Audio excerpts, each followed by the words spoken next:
Alright, haven't done any videoing in the last few days because I've been figuring out a bunch of different things with regard to wiring and the firewall and so forth, but this took a while here. I've got the OEM style insulation against the firewall, and I had to do some modification over on that end of it because of the evaporator that's there, but I've got there should be a couple more push pins to go in there, but I got three of them, 3 or 4 push pins in that are holding this thing in there, and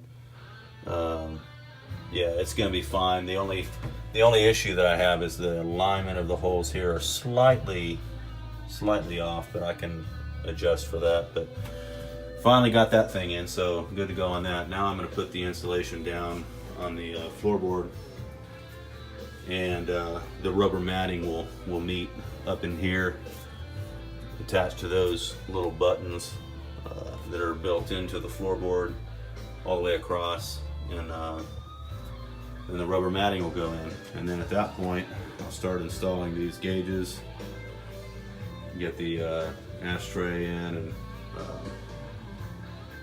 the controller for the AC, heat and AC, the glove box and so forth, and just truck along. So there you have it. All right, moving along on the interior installation. Take a look at this firewall.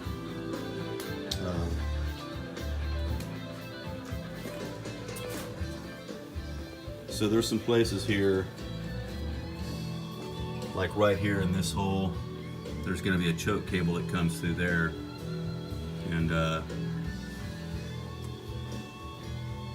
those holes right there, those 2 holes are for the tail lamp harness.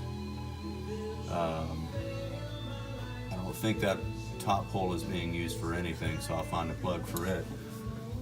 The gas pedal linkage will go down in there. There's the main engine harness plug-in. These were for the old heater setup, so I'll have to find some plugs for those. This wire will I'll probably end up taking it, probably take it through one of those holes there, since I don't want to have to cut that in.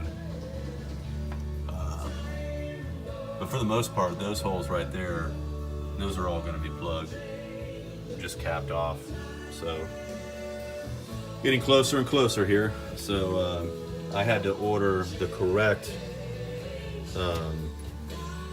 light harness, which is this here, and the correct engine harness, because the ones that you're seeing in the video here are not correct for the gauges that I'm using. I'm using gauges that have mechanical oil pressure, water temperature, and all of that. So there's a different set of harnesses that you need for that.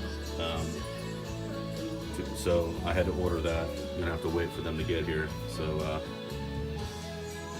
got everything else out here pretty much ready. I am gonna have to buff the front of this nose, which I haven't done yet. I gotta put my cover on this marker light, but got everything run there. All right, see you next time. All right, that only took about 30 minutes, pretty painless by comparison. Got the floor matting in, got it buttoned down in a couple of areas.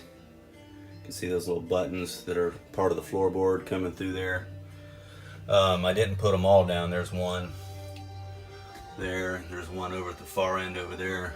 Got those 2 down, because I still have to, like for instance, this cable right here is going to run up underneath there. It goes to the dimmer switch for the headlights,